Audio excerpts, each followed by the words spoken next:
조갑제 TV 시청자 여러분 안녕하십니까? 2023년 5월 24일 오후 3시입니다. 오늘 또 이 조갑제 TV에 정풍송 작곡가님을 모셨습니다. 감사합니다. 예, 안녕하십니까. 이번에 벌써 우리 TV에 모신 게 한 5분쯤 될 겁니다. 예, 그런 것 같습니다. 예. 우리 정풍송 선생님을 소개하지 않을 수가 없습니다. 뭐 우리 국민들 거의 모든 분이 잘 아시는 분이지만은 1941년 출생이십니다. 경상남도 밀양 박시춘 선생의 고향입니다. 그러니까 82인데 이렇게 젊게 보이십니다. 조용필의 허공, 한혜진의 갈색 추억, 홍빈의 석별, 조영암의 옛생각, 한상일의 웨딩드레스, 그리고 가요 무대, 여러분들이 월요일마다 들으시는 가요 무대 KBS 주제가 등 많은 주옥 같은 노래를 작곡하셔가지고 우리의 마음을 참 이렇게 쓰다듬어 주시는 분입니다. 최근에는 또 이 트롯 열풍에 따라서 손태진이 불렀죠. 아마 이 타임이라는 노래. 예. 타임이라는 노래가 다시 리바이벌 되고. 불타는 트롯맨에서 대상을 차지한 손태진. 예. 그리고 나훈아 씨가 불렀던 무심세월이 요새 또 다시 불려지더라고요. 음원시장에 보니까 100등 안에 들어가 있던데. 예, 민수연이란 친구가 불타는 트롯맨에서 불렀고, 진욱이란 친구가 미스터 트롯 2에서 또 불렀고, 양쪽에서 부른 통에 나훈아 씨 노래가 덕을 보는 것 같습니다. 한 2달 전에 우리 정 선생님 모시고 황영웅 사태를 이야기를 했습니다. 지금 트롯계에서 황영웅 가수를 좀 변호하는 분으로서는 막 거의 유일한 분이 정풍송 선생님입니다. 오늘 또 이 트롯 이야기, 황영웅 이야기 등을 많이 거론하겠습니다만 맨 처음 여쭤보고 싶은 게 그게 아니고 지난 4월 말이죠. 윤석열 대통령의 국빈 방문 때 스테이트 디너라고 그래가지고 아주 격이 높은 만찬장에서 윤석열 대통령이 즉석에서 아메리칸 파이라는 노래를 불렀습니다. 이게 어떤 사람 평에 따르면 가장 인상적이었다고 하는데 그 장면을 혹시 보셨습니까? 예, 제가 보면서 윤석열 대통령이 미국 방문 그 외교에서 제가 기억에 가장 남는 장면이 그 장면 같아요. 물론 다른 것도 여러 가지로 선거가 있었겠지만은 저 기억에 남는 거는 그 노래 부르는 장면, 그리고 바이든 대통령이라든지 여러 손님들이 가장 그 박수를 많이 치고 감격하는 그 분위기가 그게 가장 두드러졌다. 저는 이런 생각을 하거든요. 그래서 노래가 그만큼 사람에게 주는 영향이 큽니다. 그리고 또 한 가지는 어떤 시를 사람이 이렇게 읽었을 때는 감동이 뭐 그렇게 많이 오지 않거든요. 그렇죠. 그걸 곡을 붙여가지고 가수가 노래하면은 정말 사람들이 감동을 많이 받고 눈물도 흘리고 이러거든요.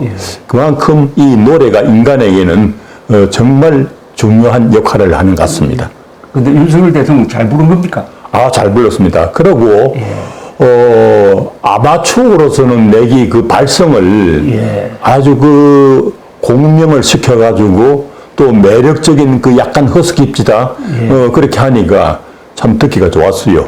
근데 아메리칸 파이는 상당히 부르기 어렵고 긴 노래 아닙니까? 그렇죠. 그 가사도 길고. 근데 이제 미국 사람들이 그 노래에 대한 애착이 워낙 깊고 또 윤석열 대통령도 그런 미국인들의 마음을 미리 알고 그 노래를 또 준비하지 않았나. 그게 이제 외유의 한 방편이죠. 그렇죠. 선곡을 미국 사람 위주로 한 거죠. 그럼요. 그런데 그 일절이 굉장히 첫 음을 잡기가 힘든 노래 아닙니까, 그죠? 예, 그런데 이제 그 악단을 하여금 그 피아노 치는 사람한테 첫 코드를 좀 이제 짚으라고 해가지고 잡았으니까 무난하게 시작했죠. 예. 그리고 발음 좋습니다. 아, 그럼요. 근데 그 미 의회에서 연설할 때도 보니까 저는 뭐 영어 실력이 별로는 없지만은 듣기에 참 편하게 발성을 하고 발음을 하더라고요. 그런데 이분은 목소리가 좋은 분입니다, 그죠? 맞아요. 예. 그리고 연설하기에 알맞는 톤이 아닌가. 그렇습니까? 이런 생각을 했어요. 물론 그동안 그 정치를 안 했기 때문에 정치적인 연설을 많이는 안 했겠지만은 불과 한 1년 그러니까 그 정계에 진출해 가지고 선거 운동 기간이라든지 이럴 때 이제 그 연설을 했는데 그때보다도 지금은 훨씬 늘어졌다. 그렇죠. 그런 생각을 했습니다. 그러니까 학습 효과가 강한 분이에요. 예, 맞습니다. 예.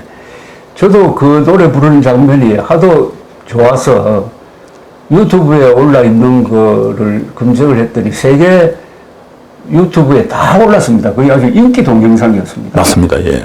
그리고 워싱턴 포스트의 기사 그 댓글을 제가 쭉 봤는데 아주 미국 사람들이 호평을 했습니다. 그 자리에 있었던 바이든 대통령부터 시작해가지고 여러 그 세계적인 그 뭐 인사라든지 이런 분들이 다 감격을 하고 더구나 그 악단들이 그 표정 보세요. 그렇죠. 그런데 그게 너무나 자연스럽고. 그럼요. 예. 그 스탠딩 오베이션인데 그렇게 열광적으로 박수 치는 것도 저는 처음 봤어요. 아마 우러나오는. 아마 그 외교사에서 이렇게 몇째 안에 꼽히는 장면이 아닌가 저는 이런 생각을 했습니다. 그렇지 모르겠습니다. 그래서 그 댓글에 이런 내용이 있었습니다. 우선 윤석열 대통령이 노래 잘 부른다. 그 다음에 바이든 대통령이 칭찬하는 댓글도 많았어요. 바이든 대통령이 아주 자연스럽게 윤석열 대통령을 소개하고 자신은 뒤로 빠졌다는 겁니다. 맞습니다. 손님을 이렇게 축기를 세웠다. 또 그 다음에 아주 명언도 있었는데 웃음과 노래는 통역할 필요가 없다. 아, 그 명언이네요. 명언이죠. 웃음과 노래는 통역할 필요 없이 모든 사람들을 즐겁게 한다.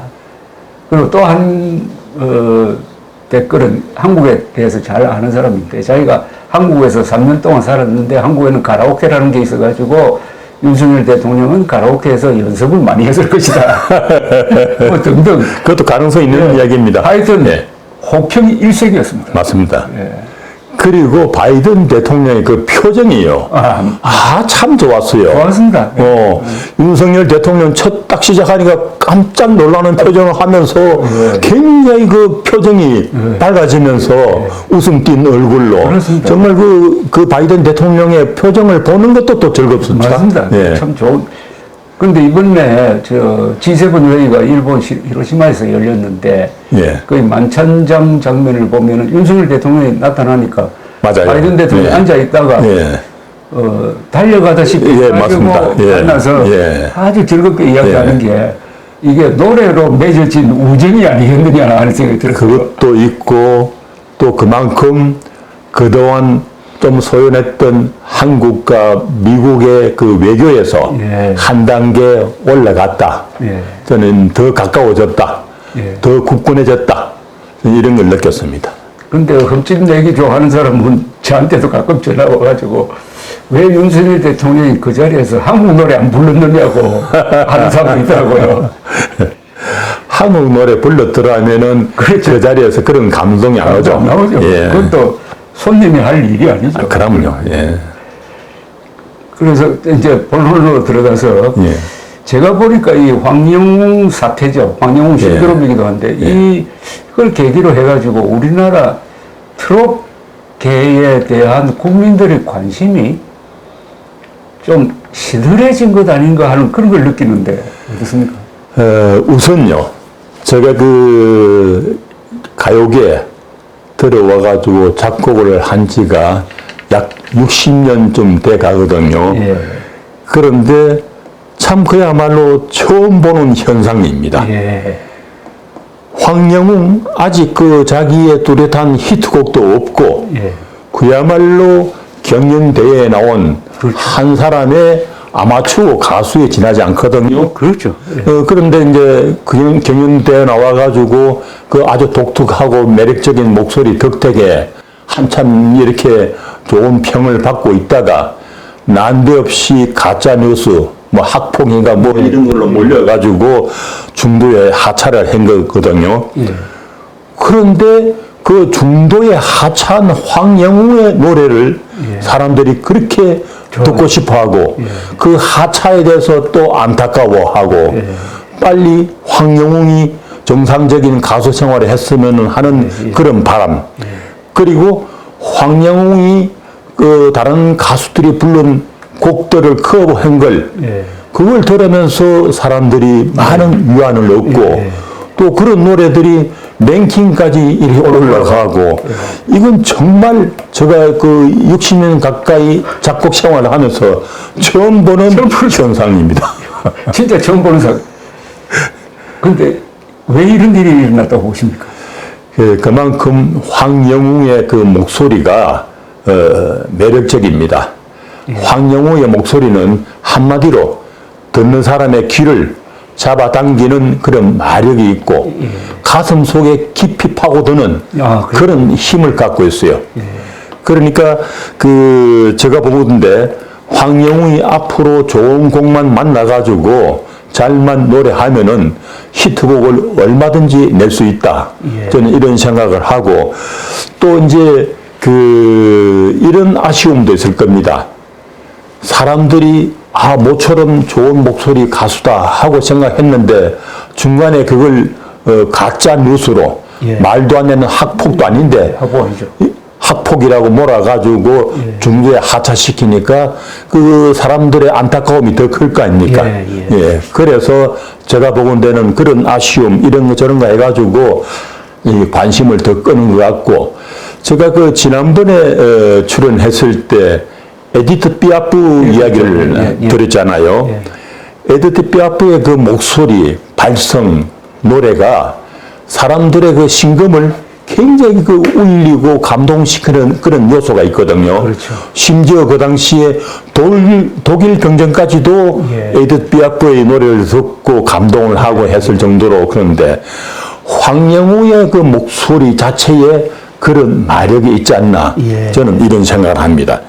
근데 황영웅이 지난 5월 8일 어버이날을 맞아서 그 자기 팬카페에 여자 일생을 불러서 올렸더라고요. 그 혹시 들어보셨습니까? 들었습니다. 그 노래를 저는 자주 듣지는 않았는데 들어보니까 다른 가수들하고 부른 거하고 좀 다르던데요, 확실히.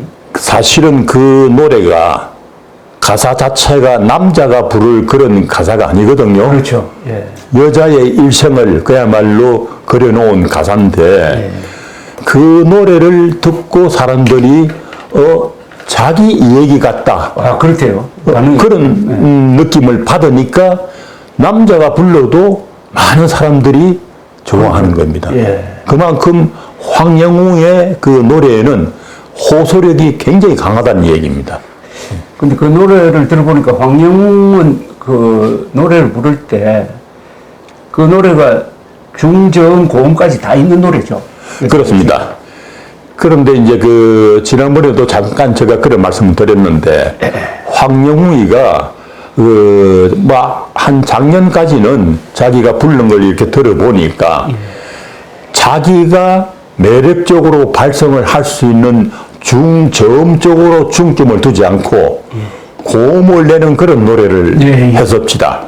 그러니까 자기의 매력이 나타나지 않죠. 그런데 이제 최근에 와가지고 자기의 매력이 중저음 쪽이라는 걸 알고 난 다음부터는 그쪽을 살려서 노래를 하니까 훨씬 더 듣기가 좋고 매력이 넘치죠. 근데 발음이 아주 정확하던데요? 맞습니다. 가수가 히트곡을 많이 내려면은 우선 가사 전달이 좋아야 됩니다. 가사 전달. 그 주부들이나 이 사람들이 뭐 설거지를 한다든지 청소를 한다든지 무슨 일을 한다든지 그러면서 라디오나 텔레비전에서 지나가는 노래를 들었을 때 그 가사가 귀에 들어와야 됩니다. 이렇게 저게 무슨 가사인가? 저게 무슨 말인가? 하고 노력을 하면서 보통 사람들이 노래를 안 듣습니다. 그렇죠. 그냥 맞습니다. 일을 한다든지 설거지를 한다든지 이러면서 듣는데 어떤 가사가 귀에 쏙쏙쏙쏙 들어왔을 때 전달됐을 때 그 노래가 먹히게 되거든요. 그러니까 황영웅의 그 노래를 들어보면은 그런 가사 전달이 뚜렷하고 그 감정을 바로 전달시키는 그런 힘을 갖고 있는 것 같습니다. 저 해리 베라폰테가 최근에 한 몇 주 전에 돌아가셨거든요. 예, 맞습니다. 그분이 1950년대에 카네기 홀에서 부른 노래 중에서 저는 자주 듣는 노래가 데니보이인데요. 예. 데니보이를 좀 느리게 부르요. 5분 동안에 부르는데 그 가사의 발음이 있지 않습니까? 예. 단어 하나가 아니라 단어의 스펠링 하나도 놓치지 않아요. 맞습니다. 철저하게 부르더라고요. 그러니까 세계적인 가수들 보면 옛날부터 빙그로스비라든지 나킹콜이라든지 하리 베라폰테라든지 이런 분들의 그 노래를 들으면요. 첫째로 가사가 참 정확합니다. 가사 전달이. 그리고 물론 음감이라든지 발성도 좋지만은 우선 가수는 가사 전달이 좋아야 노래를 히트시킬 수 있습니다. 그럼 우리나라 유명한 가수들 뭐 패티킴, 패티킴, 나훈아 이런 분들이 다 가사 전달이 이미자 씨, 뭐 할 것 없이 다 그 사람들의 그 노래를 들으면요. 가사가 귀에 다 꽂히잖아요. 제가 이제 그동안 그 황영웅 사태가 있고 난 다음에 이것저것 생각하다 보니까 이 사태에서 그야말로 반전시키는 요소가 있었다. 저는 그런 생각을 하는데요.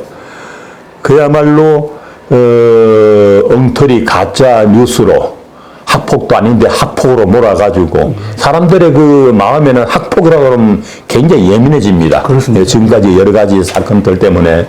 그런데 학폭도 아닌데 학폭이라 하고 몰아가지고 중도 하차시킨 것뿐 아니고 그 다음에도 계속 짓밟았거든요.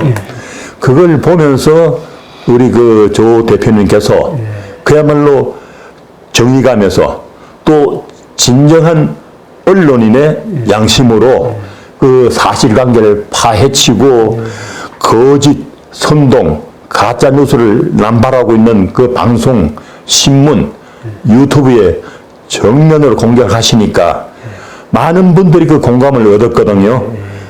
그래서 이제 많은 분들이 그 댓글로 서로 소통하는 장을 만들었다. 저는 이런 생각을 했습니다. 그 수십만의 사람들이 댓글을 올리고 하는 걸 보면서 정말 큰 장을 만들었다. 커뮤니티가 하나 생긴 거지. 그래서 우리 조 대표님이 정말로 큰일을 하셨다. 아이고, 감사합니다. 그러고 또 한 가지는 거기에 올린 댓글들을 보면요. 다 이렇게 뭐 산전수전을 다 겪은 좀 연세가 드신 분, 맞습니다. 또 인생을 아는 분들, 또 균형 강박을 맞습니다. 갖춘 분들, 또 한없이 따뜻한 마음을 가진 분들, 이런 분들의 그 수준 높은 댓글들이요. 서로가 소통하는데 큰 역할을 하지 않았나. 이런 생각을 하면서, 좀 더 많은 유튜브라든지 또 어떤 언론에서 우리 조 대표님 같이 이런 그 운동을 해주시면 더 좋겠다. 좋은 사람들이 참 위안을 얻겠다. 이런 생각이 했습니다. 아이고, 고맙습니다. 그런데 이게 제가 칭찬을 받아야 될 사람이 아니고 우리 정봉성 선생님이 이론적인 근거를 제공하셨는데 이런 사태 나자마자 제가 전화를 드려가지고 말씀을 들어보니까 저하고 생각이 똑같았고 그때 하신 유명한 말씀이 아니 지금 과거 일인데 지금 황영웅은 훌륭한 가수가 노래를 불러서 많은 사람들 위로하는 이 좋은 일을 하려고 하는데 좋은 일도 하지 말란 말이냐 하는 그 말씀 하나가 아주 공감대가 컸습니다. 그러니까 그 조 대표님께서 저한테 전화를 하셨기 때문에 제가 또 그런 말씀을 드릴 기회가 있었고요. 그 또 한 가지는 대체적으로 이 마음에 큰 상처를 또 큰 아픔을 갖고 있는 분들이 특히나 황영우의 노래에 대해서 그렇습니다. 그게 공감해야 하더라고요. 예, 예. 예.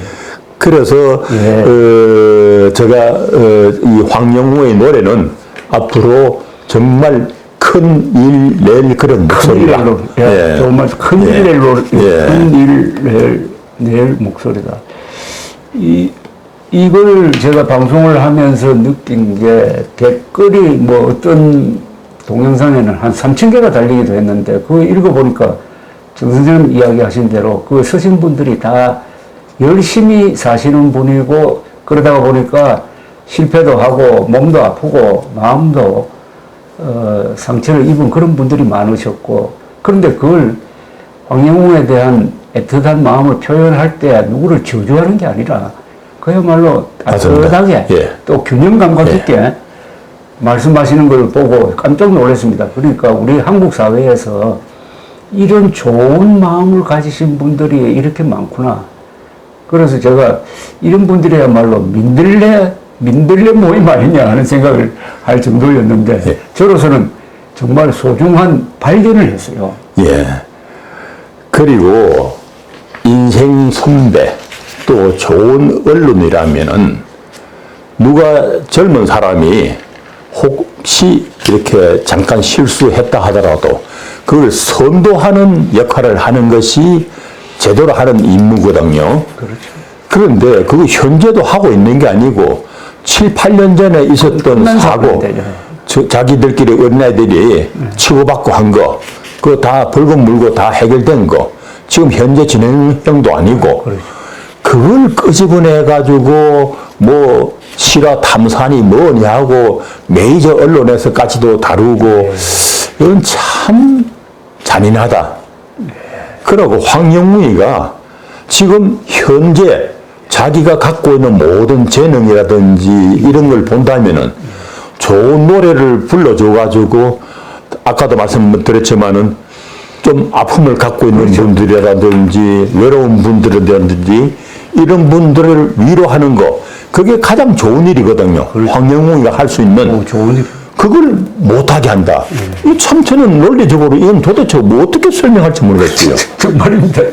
그런 점에서 60년 역사상 처음입니다. 그죠? 그런 점에서도 처음입니다. 맞습니다. 저는 처음이라고 하시니까 한 사람의 노래가 이렇게 많은 사람들을 구체적으로 치유하는 예가 있느냐. 그러니까 댓글만 보면은 우울증에서 벗어났다는 사람도 있고 지금 암 치료를 받고 있는데 고통이 상당히 사라졌다는 사람도 있고 잠 안 오던 사람이 황영우 노래 들으면서 자면은 푹 잔다는 사람도 있거든요. 이런 현상이 있습니까? 과거에 우리나라에 있었어요? 아니요. 저 기억에 아까도 뭐 60년 이야기했지만은 가요 작곡 생활 60년에 이런 큰 반응을 일으키는 신인 가수는 처음 봤습니다. 그래서 예. 그 참 격찬을 하시네. 그야말로 아직 히트곡도 제대로 자기 오리지널 히트곡도 없고 그야말로 노래 경연대회에 나왔다가 정도의 하차한 가수일 뿐인데 그 가수를 그렇게 사람들이 기다리고 노래를 듣고 싶어 하고 이런 현상은 그야말로 처음입니다. 처음이죠. 예. 지금 음원시장이라고 해가지고 뭐 멜론 차트, 그 다음에 뮤직박스 차트 이런데 성인가요 분야에 100위까지 쭉 랭킹된 거 보면은 임영웅이 압도적으로 항상 10곡 이상이고 그 두 번째가 황영웅 노래 6곡이 항상 들어가더라고요. 예, 맞습니다. 예. 제가 보건대, 이 황영웅이가 만약에 지금 방송 활동도 전혀 안 하잖아요. 예. 그런데 방송 활동을 제대로 하고 무대 공연을 제대로 하고 하면은 아마 좀 난리가 날 겁니다. 예. 그 참 좋은 의미에서의 난리가 나는 겁니다. 이게. 아, 그럼요. 그런데 어떻습니까? MBN이 우선 예. 잘못한 게 있다고 봅니다. MBN이 대처를 잘못했어요. 이 사태에서. 그래서 황영웅 사태가 났을 때 신속하게 자신들이 조사를 한 결과를 발표를 하고 이건 사실이고 이건 사실이 아니다 라고 정리를 안 해주는 상태에서 여론에 밀려가지고 그것도 결승전 바로 앞에 결국 하차하도록 말하자면 방치를 한 겁니다. 또는 하차하도록 권유를 했겠죠. 그러니까 보호를 못한 거죠. 그 다음에 TV조선의 태도는 저는 조금 문제가 있었다고 보는데, 물론 당사자는 아니지만은 TV조선과 조선일보 같은 데서 황영웅의 문제, 심지어 문신까지 이렇게 거론을 하면서 혹시 라이벌 되는 데서 황영웅이 뜨니까 저걸 견제하려는 심리가 있었는지는 모르겠는데, 어쨌든 MBN과 TV조선이 황영웅 하차의 저는 후폭풍이 좀 있다고 봐요. 그래서 사람들이 좀 뜰뜰하게 보는 거. 1등한 사람도 황영웅이가 나왔으면 황영웅이 1등 했을 텐데, 뭐 하여튼 트롯 전체에 대해서 사람들이 조금 냉담해지는 계기가 된 거 아니냐, 그런 생각이 들어요, 저는. 그 당시에 MBN이 황영웅 건에 대해서 어떻게 처리했는지 내용은 잘 모르기 때문에 말씀을 못 드리겠고, 며칠 전에 유튜브를 보니까 조 대표님께서 조선일보의 어떤 기사에 대해서 맹렬하게 공격을 하셨더라고요. 저는 이런 걸로 생각했습니다. 자기들 쪽에서 뽑아놓은 가수가 황영웅 때문에 뜨지를 못하니까 황영웅을 좀 짓밟지 않나, 저는 이런 생각을 했습니다. 그런데 그런 생각을 하는 분들이 많다는 게 결국은 한참 불붙은 트롯의 열기를 조금 가라앉게 만들었다고 봅니다, 지금. 맞습니다. 예를 들어서 제가 지난번에도 그런 말씀 잠깐 드렸는데, 그 당시에 황영웅이 하차하지 않고 그대로 끝까지 갔더라면은 MBN이나 TV조선 양쪽에도 다 덕이라고 생각합니다. 붐이 더 일어났을 겁니다. 그리고 손태진이 불타는 트롯맨에서 1등을 했지만은 황영웅이 그 당시 1등을 했더라도 그 팀 전체가 더 같이 살죠. 공연도 살고 방송 시청률도 살고 다 좋았을 거다. 저는 그런 생각을 갖습니다. 이게 윈윈이 될 수 있었어요. 아, 그럼요. 근데 윈윈이 되는 게 아니라 반대가 되어버렸습니다. 근데 우리나라에서 이 가수를 대하는 언론의 태도에 저는 문제가 있다고 봅니다. 어떤 문제가 있느냐 하면은 아주 사람을 만만하게 보고 마치 무슨 부하 취급하듯이 인격 모독을 한다는 게 그 제목에서 나와요. 그러니까 다른 언론도 아니고 IMBC에서는 제목을 전과자 황영웅 갱생 실패, 그리고 이번에 조선일보에서는 제목을 영웅 이름에 먹힐 뻔뻔하게 기웃기웃, 이게 제목에 나옵니다. 이건 정말 개탄할 일인데. 그게 말이에요. 저는 이런 생각을 합니다. 만약에 그 당시에 IMBC가 전과자 황영웅하고 타이틀을 내놓을 것 같으면은, 예를 들어서 전과자 이재명 하고 다 같이 내면은 괜찮아요. 그런데는 전과자라는 걸 안 붙이고 황영웅한테는 7년 전에 자기들끼리 싸워가지고 벌금물은 그걸 지금 와가지고 전과자하고 타이틀을 붙인다는 자체가 얼마나 불공정합니까?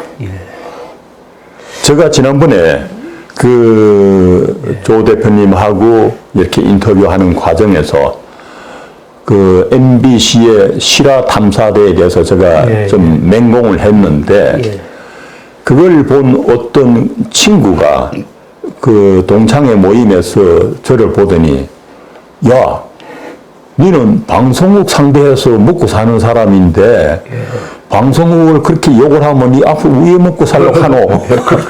웃으면서 걱정 반 이렇게 얘기를 합시다. 그래서 제가 그때 대답하기를,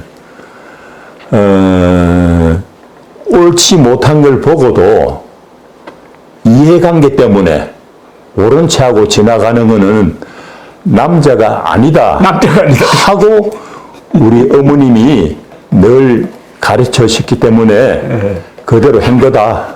하고 웃으며 대답했더니 그 친구 한다는 소리가 정풍성의 성질은 할 수 없다. 이럽시다. 그 저는요, 이 세상 모든 사람들이 뭐 다 그럴 수는 없겠지만은 그래도 많은 사람들이 옳고 그런 걸 제대로 따져가지고 잘못된 거는 자기가 조금 손해를 보더라도 그거는 이렇고 저렇고 지적을 하고 옳은 거는 장려를 하고 칭찬을 해주고 이런 좀 더 양심적이고 이런 좀 균형 감각을 이룬 사람들이 좀 많았으면 좋겠다. 예. 특히나 또 정치하는 사람들. 우리나라는 참 답답한 건데 이 정치하는 사람들은 그야말로 누구보다도 균형 감각이 필요하거든요. 그렇죠. 올바른 판단. 어떻게 하면은 우리나라를 잘 살게 할 수 있을까? 어떻게 하면 우리 국민들이 편할까? 이렇게 올바른 판단을 해가지고 초신을 해야 되는데 지금 우리나라 정치인들 보면요. 순전히 자기 파, 자기 당, 표 없고 인기 없는 거 얘기만 혈안이 돼가지고 참 행세를 하고 있으니 정말 답답해요. 그런데 그런 말하자면은 국민들의 짜증이나 이런 걸 다 이렇게 눈처럼 잘 내린 눈처럼 덮어주는 게 이 노래 아니겠습니까? 아, 그럼요. 그래서 신이 인간에게 가장 좋은 선물이 내린 선물이 음악이다. 그렇죠. 예. 네. 좀 시인과 가수가 저는 가장 훌륭한 분이라고 생각하거든요. 예술가로서. 신성일 씨가 전에 돌아가시기 전에 저는 자주 만났는데 이분이 가장 부러워하는 직업인이 가수라고 그러더라고요. 맞습니다. 가수처럼 자기는 수십만 관중으로부터 직접 환호를 받아본 적이 없어가지고 항상 부럽다고. 그 영화 배우들은 그야말로 카메라 앞에서 감독이 이렇게 지시하는 대로 연기를 하고 그게 나중에 편집이 돼가지고 영화관에 갔을 때 그때는 사람들한테 뭐 박수를 받든지 하는데 그 현장에서는 한 번도 박수를 받지 못하잖아요. 그러니까 이 가수들의 그 직업이란 게 참 좋은 직업이다. 저는 이런 생각하고 또 저도 어떤 때는 이제 뭐 이렇게 옛날에는 저작권법도 제대로 안 돼 있었고 참 답답할 때가 많았거든요. 그러면서도 제가 한때 이렇게 생각해 보면은 내가 만든 작품이 많은 사람들의 입에 오르내리고 또 많은 사람들의 마음을 달래주는 그런 작품으로 영구히 남을 수도 있지 않느냐. 이런 생각을 하면서 제가 마음 위로를 이렇게 자위를 하고 이랬습니다. 그러니까 영혼을 울리는 시인과 또 가수들은 또 약한 존재라고요. 그러니까 그분들이 마음이 착하다고 보니까 약할 수밖에 없는데 약한 분들은 주변에서 다 이분들을 감싸고 이렇게 축혀주고 해야 되는데 요새 황영웅을 이렇게 괴롭히고 하는 사람들은 어떻게 보면은 가장 나쁜 사람 같아요. 가장 훌륭한 사람을, 가장 착한 사람을 가장 괴롭히는 가장 나쁜 사람이 아니냐. 저는 그렇게 생각합니다. 제가 아까 조갑제 TV에 댓글 올리는 분들이 가장 인생을 알고 가장 따뜻한 마음을 가진 분들 이렇게 표현을 했거든요. 그런데 그 반면에 유튜브나 이런 걸 통해 가지고 그 힘없는 신인 가수 지망생 그걸 못 죽여 가지고 안달을 피우는 그 심보 아주 저는 고약한 심보라고 생각합니다. 예.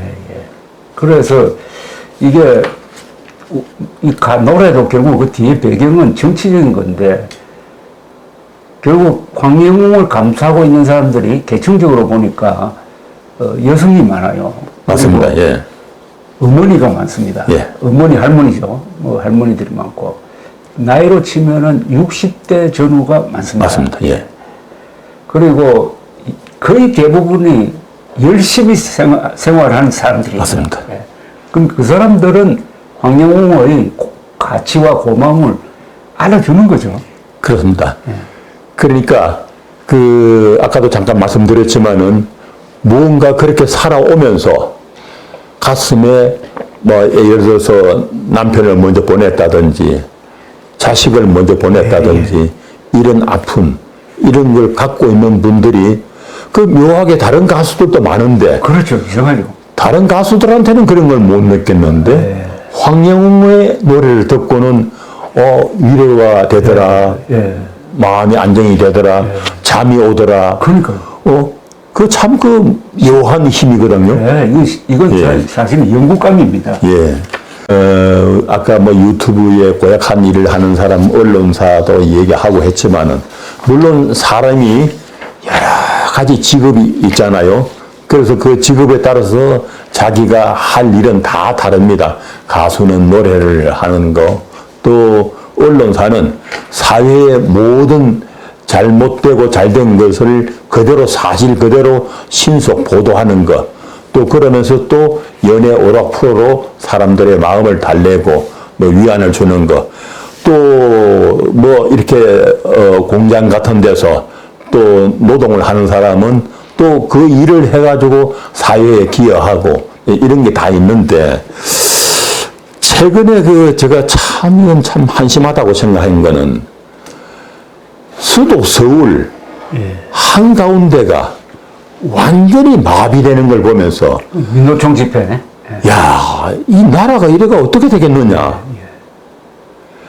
떼거리로 불법을 저지르면 경찰도 꼼짝 못하는 이 국가가 이건 도대체가 어떤 국가냐. 저는 이런 참 걱정이 생겨요.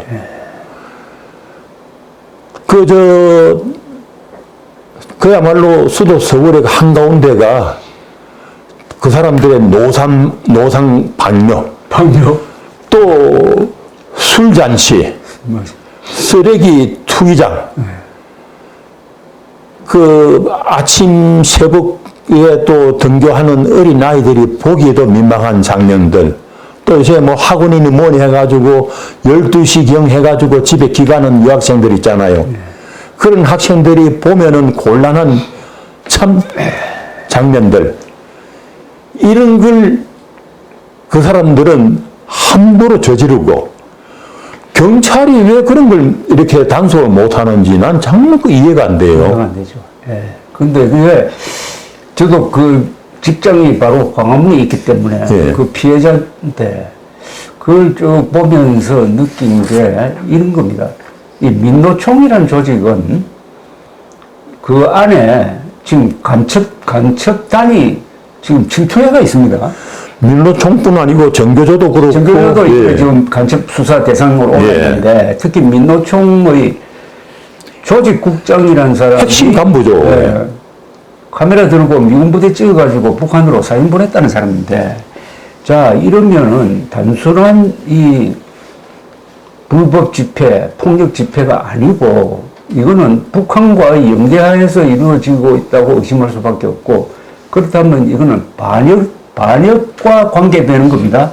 그러니까 이거는 전복을 꾀하는 반국가적인 의미가 있어요. 단순하게 뭐 임금 올려달라는 시위가 아닙니다. 이거는 나라를 뒤엎겠다는 목적을 가지고 이렇게 한다고 봐야 되는데, 그렇다면은 여기에 대응하는 언론이나 국민이나 정부의 태도가 달라야 되는데, 요새 이런 일이 일어나면 또 KBS나 MBC는 또 민노총 편을 들어요. 그러니까 그런 장면들을 정확하게 보도하고 정확하게 국민에게 알려야 되는데, 그 사람들의 그런 불법 장면은 방송도 안 하더라고요. 제대로 안 하죠.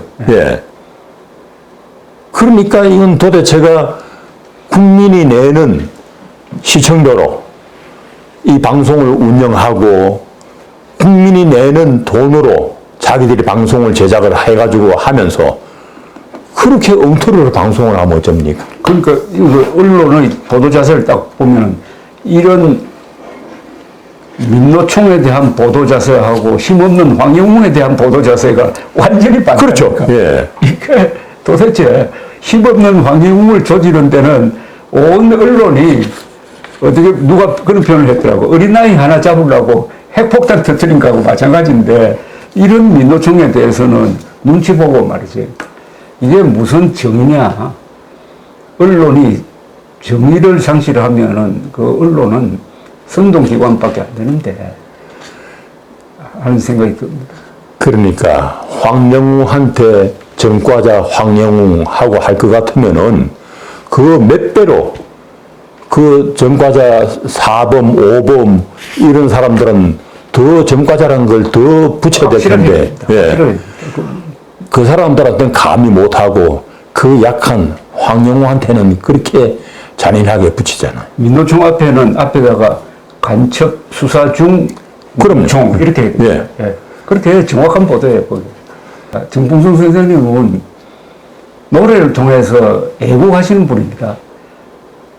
옛날 몇 년 전에 상 받으실 때 이 노래의 역할이 자유민주주의를 지키는 것이다라는 취지의 말씀도 하셨는데 사실은 우리나라의 트롯은 그 내용을 하나씩 들여다보면은 뭐 사랑이라든지 이별이라든지 효도라든지 아니면 애국심이라든지 항상 이 국가와 민족에 대해서 기여하는 내용으로 되어 있지 않습니까? 그죠? 그럼 자체가. 예. 그 우리 가요들을 보면요. 그야말로 우리의 근현대사 역사하고 같이 맥을 통하거든요. 예. 처음에 우리 가요의 효시를 할 수 있는 새야새야 파랑새야 그거는 1894년 그 동학난 때 그 녹두 장군의 건성을 비는 민중들의 마음을 담아서 이제 한 거고요. 그 다음에 우리가 일제하에 있을 때 그 민족의 한을 달래는 나그네 서름이라든지 눈물 젖은 두만강이라든지 문패 없는 번지 없는 문패 뭐 이런 노래들이 수많이 만들어졌거든요. 그리고 또 6.25 전쟁 때는 전후에 잘 자라 그런 노래로 군인들의 또 사기도 높였고 우리가 전쟁을 이기는데 큰 기여를 했고 그 다음에 전선 야곡이라든지 인계신 전선 그리고 그 다음에도 우리 그 현대사에서 여러 가지 뭐 참 민주화라든지 이런 걸 같이 뒷받침해가지고 많은 노래들이 나왔거든요. 그야말로 우리 역사하고 괴를 같이 했다 해도 과언이 아니거든요. 그래서 우리 노래가 그냥 즐기면서 부를 수 있는 노래도 물론 필요하지만은 그때 나라를 지키는데 그렇죠. 네. 또 흐트러져가는 어떤 사회 풍조를 바로 잡는데 이런데도 기여할 수 있는 노래가 나와야 된다. 이런 생각을 합니다. 그러니까 정봉성 선생님은 지금 이런 정치나 이런 데 대해서 당당하게 자신의 생각을 밝혀 오신 분이고 밝힐 자격이 있는 분입니다. 보통 이 시청자께서는 잘 모르시는데 조용필이 부른 허공의 가사 중에 꿈이었다고 생각하기엔 너무나도 아쉬움 남아 가슴 태우며 기다리기엔 너무나도 멀어진 그대인데 원래 이게 멀어진 민주였습니다. 맞죠? 예, 맞습니다. 민주였는데 당시에 전두환 정권 때인데 이걸 그대로 바꿨습니다. 그러니까 그때는 또 노래를 통해서 일단 주춤해진 민주화를 열망하는 뜻을 담은 가사를 쓰신 분이고 이게 불멸의 노래가 됐습니다. 그때 그대라고 잘 바꾼 것 같아요. 지금 생각해도 만약에 그 당시에 공윤심의 제도가 없어가지고 너무나도 멀어진 민주 그대로 냈더라면은 그 당시 학생들은 더 불렀을지 모르지만은 이렇게 영원히 남는 노래는 되지 못했을 거다. 그대로 바꾸었기 때문에 참 그대가 여러 가지로 사람들의 마음을 통할 수 있는 얘기가 됐거든요. 그래서 저는 우리 시나 음악에서 그 은유, 비유 이런 게 참 큰 힘을 갖는다 맞습니다. 하는 작품 생활을 하면서 저는 그런 생각을 많이 합니다.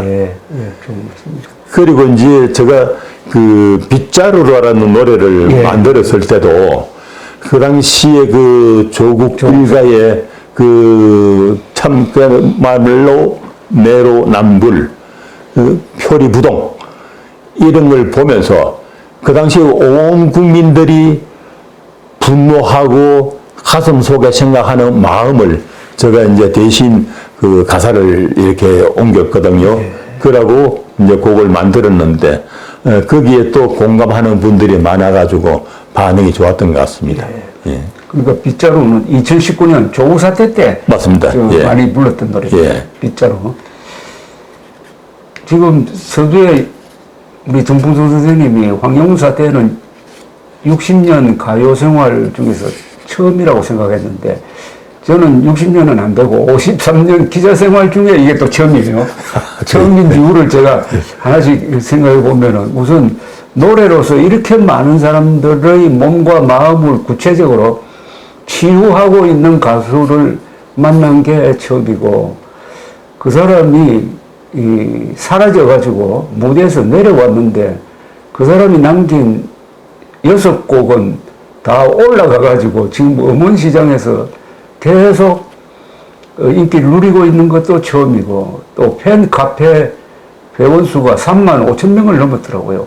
그것도 처음이고 이 언론이 거의 하나의 예외도 없이 문신 사진을 다 공개를 해가지고 스스로 명예훼손 범죄를 저지르고 있는 것도 처음이고 그리고 여기에 대해서 언론계에서 반성이 없는 것도 처음이고 또 가요계에서 저 정풍선 선생님 빼고 황영웅 가수를 이렇게 감싸려고 하는 노력이 없는 것도 처음이고 그러면서도 또 황영웅을 열망하는 사람들은 점점 늘어나는 것도 처음이고 모든 게 이게 처음입니다. 처음. 맞습니다. 예.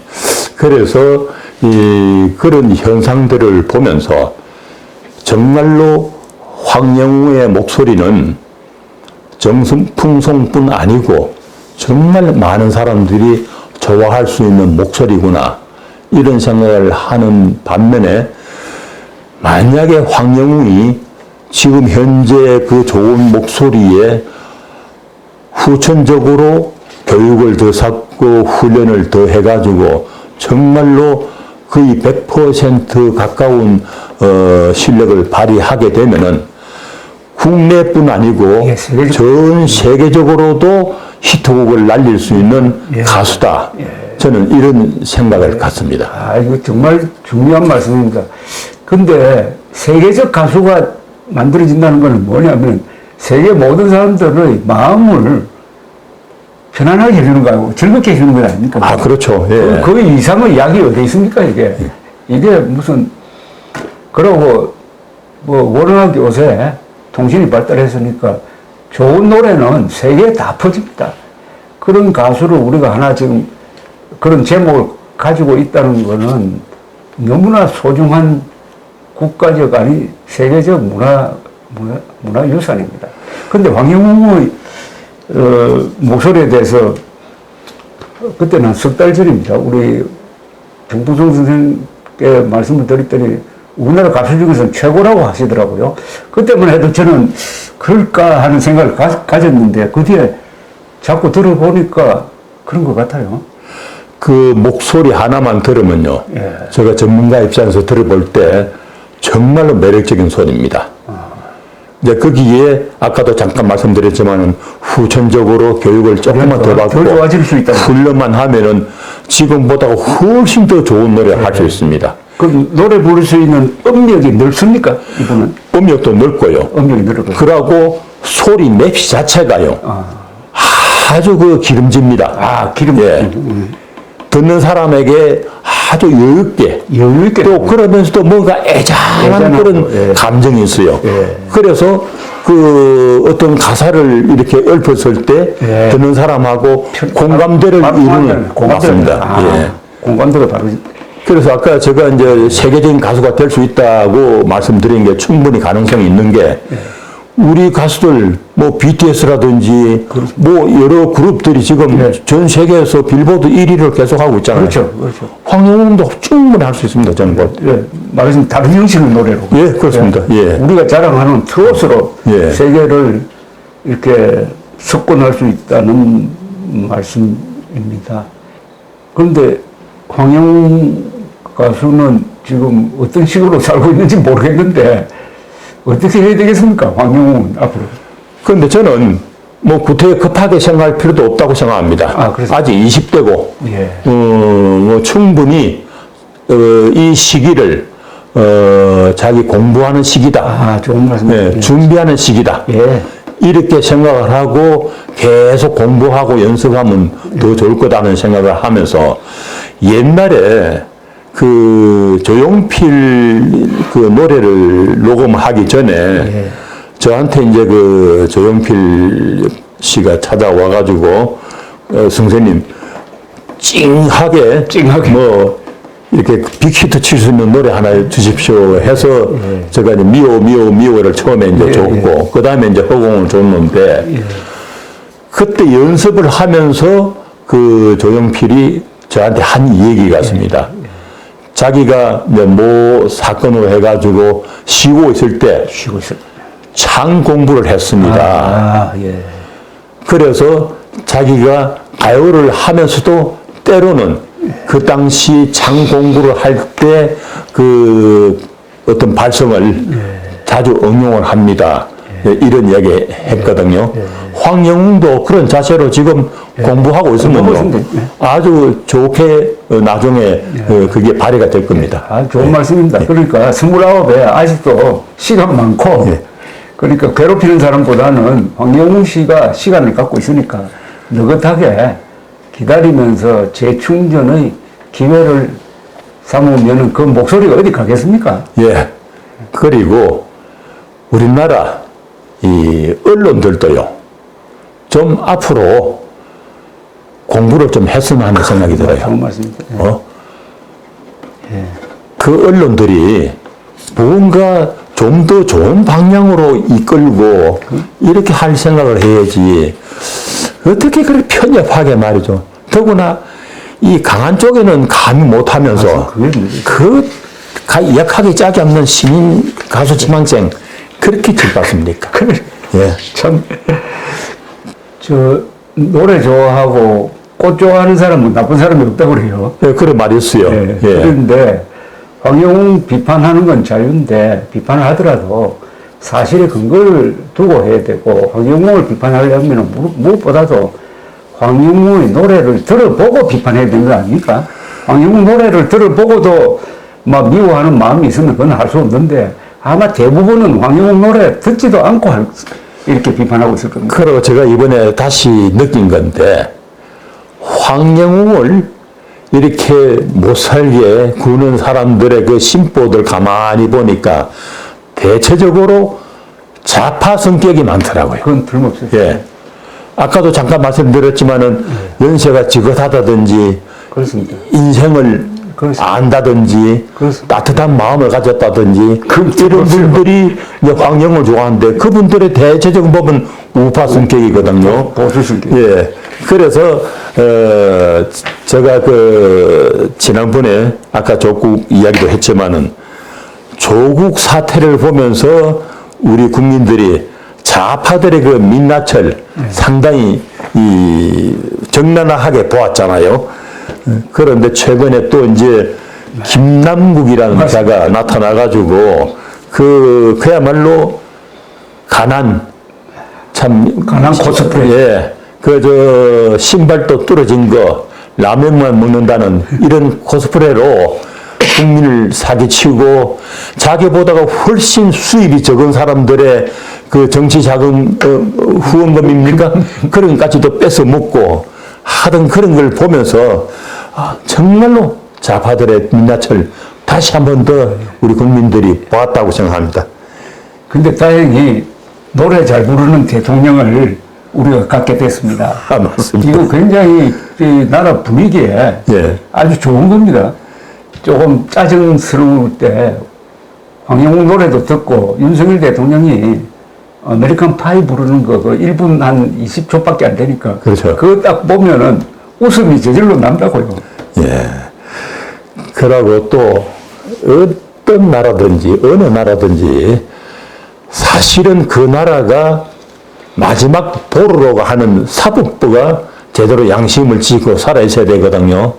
그런데 이번에 김남국이 그 사건을 보니까 그 FIU인가요?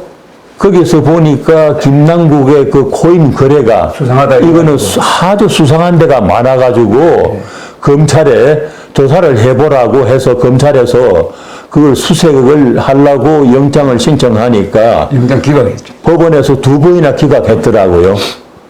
난 그냥 조사를 해보겠다 하는데 그것까지도 못하겠다는 거. 말이 아닙니다. 난 참 도대체가 그 이해가 안 가고 그 판사가 알고 보니까 그 조 단위의 사기를 친 김봉현이를 맞습니다. 또 저 영장을 기각을 한 사람이더라고요. 그걸 보면서 야 우리나라 사법부가 이 꼴이구나. 이거 정말 큰일이다. 이거 빨리 고쳐야 된다는 생각을 들면서 하기야 또 이런 생각을 했습니다. 대법원장이 거짓말하는 나라니까 밑에 뭐 판사들은 뭐 거짓말을 하고 좀 자기 양심 속이는 거 뭐 큰 문제로 생각하겠느냐 이런 생각까지 듭시다. 그러니까 우리나라 사람들이 국민 평균 IQ가 세계에서 1등이고 대학 진학률이 1등이고 일하는 시간이 또 세계에서 가장 깁니다. 그러니까 세계에서 가장 머리 좋은 사람이 가장 많이 배워가지고 가장 열심히 일해가지고 이런 근사한 나라를 만들었는데 반면에 소가 넘어가는데도 세계에서 1등입니다. 그런데 천안함 폭침이 북한 소행이 아니라고 생각하는 사람이 맞아요. 네. 한때 30%였는데 문제는 대학교 졸업한 사람이 제일 비율이 높고 초등학교밖에 안 나온 사람은 잘 속지를 안 해요. 그러니까 많이 배울수록 속고 그리고 왜 많이 속느냐 하면은 속이는 사람이 또 많아요. 속이는 사람도 많고 속는 사람도 많습니다. 자, 이게 이제 결국 마음의 문제인데 이 문제를 해결을 하려면은 이 속이는 사람, 특히 정치적으로 사기치는 사람은 폐가 망신을 시켜야 됩니다. 그런데 우리나라 이게 관습이라든지 제도가 엉성하다가 보니까 계속 사기를 쳐도 계속 거짓말을 해도 제재를 안 받는 거예요.